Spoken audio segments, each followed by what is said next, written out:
মহানগরের মহোৎসব। এখানে একটা এরকম গোল করে ওপরে কিছু, এটা একটা বড় ঘরবাড়ি। নর্থ তিধারা, উত্তর কলকাতার অন্যতম বড় পুজো হাতিবাগান অঞ্চলের নলিন সরকার স্ট্রিট।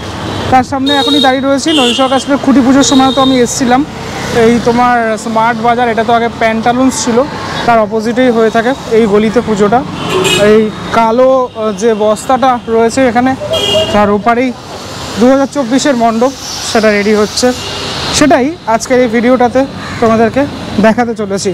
মণ্ডপের কাজ ইতিমধ্যেই শুরু হয়েছে বলা যেতে পারে, তবে কাজ এখনও অনেকটাই বাকি। এখানে সব কাঠ রাখা রয়েছে, বাটাম টাটাম রাখা রয়েছে, এদিকে কাঁচা বাঁশ সেটা রাখা রয়েছে। এই পুজোটাও এমন একটা পুজো যেটা এই গলির মধ্যে হয়, এবং গলির এই সাইডে বেশ কিছুটা রাস্তা ফাঁকা রাখা হয়েছে কারণ মানুষজনের যাতায়াতের জন্য। কলকাতায় এইরকম বেশ কিছু পুজো আছে যেগুলো গলির মধ্যে হয়ে থাকে, তার মধ্যে এই পুজোটা একটা।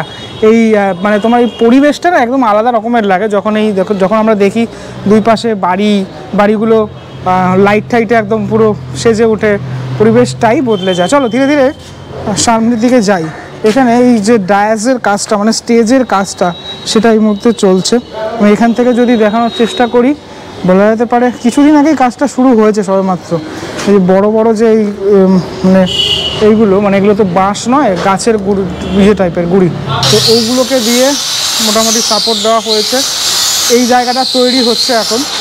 আমরা সকলেই জানি যে থিম যেটা আমরা নামকরণটা সেটা জেনেছিলাম মহানগরের মহোৎসব, সেটা এবছর আমরা দেখতে চলেছি। শিল্পী প্রদীপ্ত এবং সিদ্ধার্থদার হাত ধরে এবছর নলিন সরকার স্ট্রিটের এই পুজোটি সেজে উঠছে। মেন রাস্তা থেকে প্রবেশ করার পর তারপর এখান থেকে মেন এন্ট্রিটা হয়। এন্ট্রিটা হওয়ার পর এই জায়গা থেকে মানুষজন যাবেন। তারপর এখানে একটা গ্যাপ দেখতে পাচ্ছি, এই গ্যাপটা তো পূর্ণ হয়ে যাবে, কিন্তু এখান থেকে এখানে হাইটটা বেশি, সম্ভবত এখানে সিঁড়ির ব্যবহার থাকবে। বাঁশগুলো কাটার কাজ এখন চলছে এখানে। এটা একটা সেকশন, মানে পরের যে সেকশনটা সেই সেকশনে আমি চলে এসেছি। এখানে যেটা আমি দেখাবো তোমাদের, এই ওপরের অংশগুলোতে বেশ কিছু টিনের ঘরবাড়ি দেখতে পাওয়া যাচ্ছে। মানে ঘরবাড়িটা ঠিক কোথায় কোথায় রয়েছে দেখো। এটা একটা বড় ঘরবাড়ি, এই দিকের সাইডগুলোতে, এই সাইডে বড় ঘরবাড়ি রয়েছে, এই সাইডের অংশগুলোতে এরকম ঘরবাড়ি তৈরি হচ্ছে, মহানগর তৈরি হচ্ছে মেবি। তো সেটাই দেখানোর চেষ্টা করা হবে, মহানগরের মহোৎসব। এবার মানুষজন ওখান থেকে প্রবেশ করলেন এই অংশটার মধ্যে, মানে এই সেকশনটার মধ্যে। এটা হচ্ছে এই পিছনটা, ঠিক আছে, মানে এই যে ঘরগুলো তৈরি হচ্ছে তার পিছনের যে অংশটা সেটা। আর মেন যে প্রতিমা রাখা হবে সেটা হচ্ছে এই অংশটাতে। এখানে একটা এরকম গোল করে ওপরে কিছু তৈরি হচ্ছে, লাইট টাইট সেট হবে। এই অংশটাতে মেনলি প্রতিমা রাখা হবে। তারপর মানুষজন এক্সিট করে যাবে এই সামনের, এখান থেকে এক্সিট পয়েন্টটা থাকে প্রতি বছর, এদের এরকমটাই ম্যাপিং থাকে। তবে ওই দিকের অংশটাতে এমন কিছু দেখানোর নেই, দেখানোর মতো যদি থেকে থাকে তাহলে সেটা হচ্ছে এই সামনের যেগুলো পার্টগুলো তৈরি হয়েছে সেগুলোতেই আপাতত তৈরি হয়েছে। আপাতত মানে ওই দিকটা অন্ধকার, আপাতত কিছুই দেখানোর মতো যাচ্ছে না। এই দিক থেকেই তুমি যতটুকু দেখতে পারবে আপাতত রেডি এইটুকু অংশই। বাকি কাজ যত এগাবে তত আমি আরও সামনের দিনগুলোতে আসবো, তত দেখাতে পারবো তোমাদের এই মহানগরের মহোৎসব বলতে ঠিক কী বোঝানো হচ্ছে সেটা। এখানটাই অনেকটা রেডি হয়েছে, মানে সামনের এই অংশটা, ঠিক আছে। বাকি এই দিকের সমস্ত এই টিনের চালার যে ঘরগুলো সেগুলো রেডি হচ্ছে, ধীরে ধীরে ধীরে ধীরে রেডি হচ্ছে।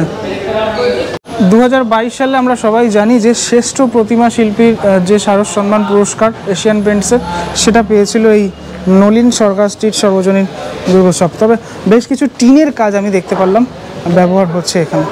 হাতিবাগান নলিন সরকার স্ট্রিট দেখে এখন পিছনের রাস্তা দিয়েই একদম 2 মিনিটের রাস্তাতেই চলে এসেছি নর্থ তিধারার পুজোটা দেখতে।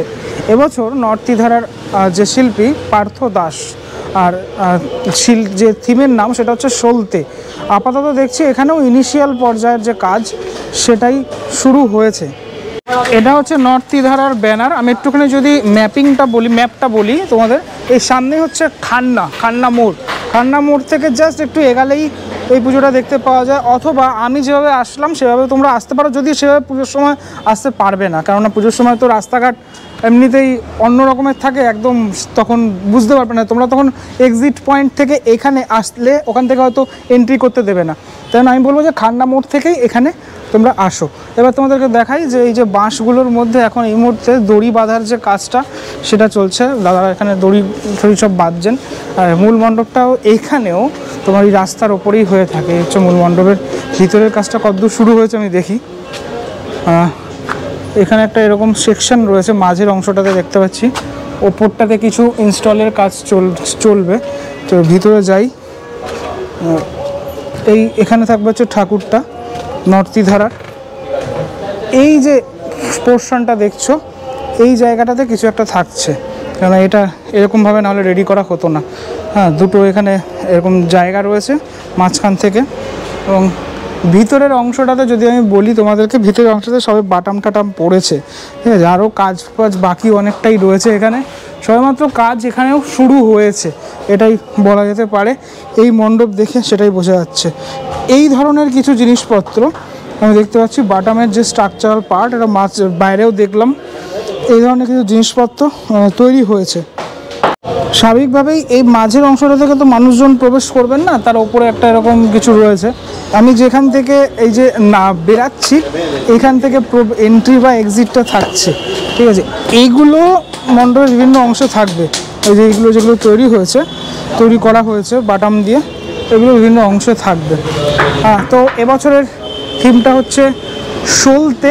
এবারে এই সলতের মাধ্যমে ঠিক কি, মানে আমরা প্রদীপের সলতে দেখি, প্রদীপের আমার মা যেরকম প্রতিদিন সন্ধ্যা দেয়, যখন সন্ধ্যার সময় আমরা পুজো করি তখন এই প্রদীপের সলতেটা দেখতে দেখি আমরা। এইটার মাধ্যমে ঠিক কি, মানে কি হতে চলেছে। আবার সলতে বলতে আর অনেক কিছু বোঝায়, ঠিক আছে। যেরকম ধরা যেতে পারে কোনো একটা যুদ্ধের সলতে, সেটা সলতে লাগিয়ে দেওয়া হলো, সেরকম কিছু। কি বোঝাতে চাইছেন শিল্পী সেটা আর কিছুদিনের মধ্যেই বোঝা যাবে, যখন আমি আবারও আসবো তখন দেখা যাবে। আজকের ভিডিওতে তোমাদেরকে দেখালাম দুটো ক্লাব, একটা হচ্ছে নলিন সরকার স্ট্রিট আর একটা হচ্ছে এই নর্তিধারার পুজো। দুটোই বলা যেতে পারে এটার কাজটা একদমই শুরু হয়েছে, ওটার কাজটা সবেমাত্র শুরু হয়ে কিছুটা এগিয়েছে নলিন সরকার স্ট্রিট, সেটাই আমি দেখলাম। কলকাতার মোটামুটি যা প্যান্ডেল আমি ঘুরছি তাতে বুঝতে পারছি যে এবছরের কাজ অনেকটা ধীর গতিতে চলছে। পুজোর এখন আর বাকি মোটামুটি ওই